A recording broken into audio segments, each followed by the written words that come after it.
Guys, आप लोगों ने famous Bollywood comedian Johnny Lever का नाम तो जरूर सुना होगा, लेकिन क्या आपको पता है कि जॉनी लीवर का नाम जॉनी लीवर था ही नहीं। उनका एक्चुअल नेम था जॉनी प्रकाशा राव जानूमाला, पर उनका नाम फिर जॉनी लीवर कैसे पड़ा। देखिए, संघर्ष के दिनों में जॉनी लीवर हिंदुस्तान लीवर कंपनी में एक फैक्ट्री के अंदर काम किया करते थे और उनके एक एनुअल फंक्शन में उन्होंने मिमिक्री की थी और उसके बाद से लोग उन्हें जॉनी लीवर कह के पुकारने लगे थे। गाइस, क्या आपको इसके पहले तक ये इंटरेस्टिंग इंफॉर्मेशन पता थी? ऊपर आसमान में देखने पर हमें ऐसा लगने लगता है कि अंतरिक्ष यानी कि स्पेस, जहां पर हम लोग जीरो ग्रेविटी का अनुभव कर सकते हैं, वो जगह हमसे बहुत दूर है, लेकिन ऐसा नहीं है। मान लीजिए कि अगर आप अपनी कार से ऊपर की तरफ उड़ते हैं तो मात्र 1 घंटे के अंदर अंदर आप स्पेस यानी कि अंतरिक्ष में पहुंचकर जीरो ग्रेविटी का मजा ले सकते हैं, क्योंकि नासा के हिसाब से अर्थ से 81 किलोमीटर ऊपर स्पेस यानी कि अंतरिक्ष शुरू हो जाता है। लेकिन अब आप कहेंगे कि ऊपर कार से कैसे जाएंगे?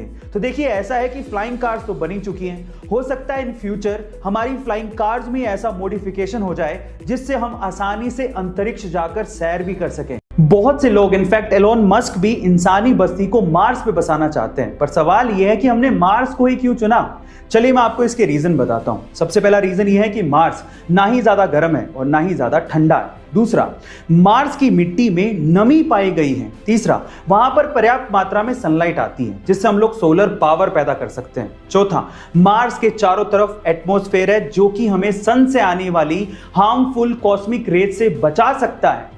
पांचवा, मार्स में डे नाइट साइकिल अर्थ के जैसी है, यानी कि लगभग 24 घंटे में ही डे नाइट साइकिल पूरी हो जाती है। और छठा, जो कि सबसे इंपॉर्टेंट पॉइंट है, हमारे सोलर सिस्टम में अर्थ के अलावा मार्स ही अकेला ऐसा प्लैनेट है जो कि हैबिटेबल जोन में आता है। एक बहुत दिलचस्प कहानी सुनाता हूं, ध्यान से सुनिएगा।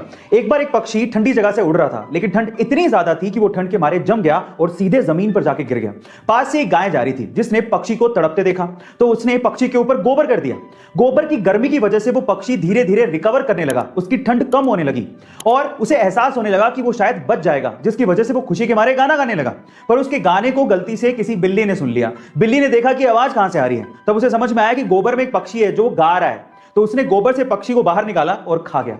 अब इस स्टोरी का मोरल क्या है, ध्यान से सुनिएगा। पहला, जरूरी नहीं है कि जो आप पे गोबर करे या आपको कष्ट दे वो आपका दुश्मन है। दूसरा, जरूरी नहीं है कि जो आपको गोबर से बाहर निकाले या कष्ट से बाहर निकाले वो आपका दोस्त ही है। और तीसरा, जब भी आप गोबर के अंदर हो यानी कि कष्ट में हो तो अपने मुंह को बंद रखना चाहिए। आपके चेहरे की स्माइल आपकी खूबसूरती पर 4 चांद लगा देती है और उसमें सबसे इंपॉर्टेंट रोल आपके दांतों का होता है। अब मैं ऐसा क्यों कह रहा हूं, जरा ध्यान से इस पिक्चर को देखिएगा। जब सबसे पहले आपने इस पिक्चर को देखा तो आपकी नजर सबसे पहले किस चीज पर गई? ऑब्वियसली इस बीच वाले आदमी की स्माइल पर गई होगी, क्योंकि उसका एक दांत नहीं है। पर क्या आपने गौर किया कि इसी आदमी की एक आईब्रो भी नहीं है? गाइस, आपने आईब्रो पर गौर तक नहीं किया। इसीलिए कहते हैं कि सबसे पहले किसी की नजर आपकी स्माइल पर पड़ती है। इसीलिए अपने दांतों को संभाल के रखिएगा, क्योंकि यही आपकी स्माइल को और खूबसूरत बनाता है। गाइस, आपका इसके बारे में क्या ख्याल है, चैट सेक्शन में जरूर लिखिएगा और ऐसे अमेजिंग वीडियोस के लिए शेयर, सब्सक्राइब एंड लाइक। मिलते हैं अगली वीडियो में।